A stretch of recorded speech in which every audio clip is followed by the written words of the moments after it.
चीन के जासूसी जहाजों ने अब मालदीव को नया ठिकाना बना लिया है। दरअसल भारत की आपत्ति के बाद श्रीलंका ने अपने देश में चीनी जासूस जहाजों के ठहरने पर 1 साल का प्रतिबंध लगा दिया है। ऐसे में चीन को मालदीव के रूप में एक नया दोस्त भी मिल गया है। यही वजह है कि श्रीलंका के मना करने के बाद मालदीव के नए राष्ट्रपति मोहम्मद मुइज़्ज़ू ने चीनी जासूसी जहाजों को अपने देश में रुकने की अनुमति भी दे दी है। मालदीव के इस कदम से भारत की चिंता और बढ़ गई है।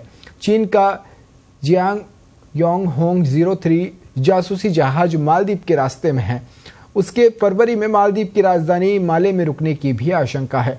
चीन का ये जहाज उन्नत सर्वेक्षण और निगरानी उपकरणों से सुसज्जित है। ये मालदीव से भारत के दक्षिणी हिस्सों की जासूसी कर सकता है। चीनी जासूसी जहाज के हिंद महासागर में मौजूदगी को लेकर अमेरिका ने भी चिंता जता दी है। आपको बता दें, मालदीव के वर्तमान राष्ट्रपति मोहम्मद मुइज़्ज़ू भारत के खिलाफ लगातार काम कर रहे हैं। चीनी जासूस जहाज को मालदीव में रुकने की इजाजत देने को भी इसी से जोड़कर अब देखा जा रहा है। मालदीव के राष्ट्रपति चीन के करीबी हैं। हाल ही में चीन दौरे पर उन्होंने कई ऐसे समझौते भी किए हैं जिन्हें गुप्त रखा गया है।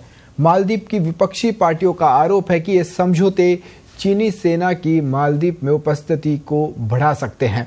मुइज़्ज़ू ने चीन से लौटने के बाद मालदीव की भारत पर निर्भरता को कम करने के लिए भी कई कदम उठाए हैं।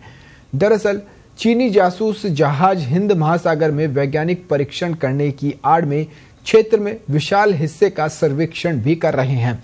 इन जहाजों से इकट्ठा किया गया डेटा मलक्का जल डमरू मध्य से उथल पानी में पूर्वी हिंदी महासागर के माध्यम से नेगेटिव करने की कोशिश करने वाले चीनी पनडुब्बियों के लिए अमूल्य होगा।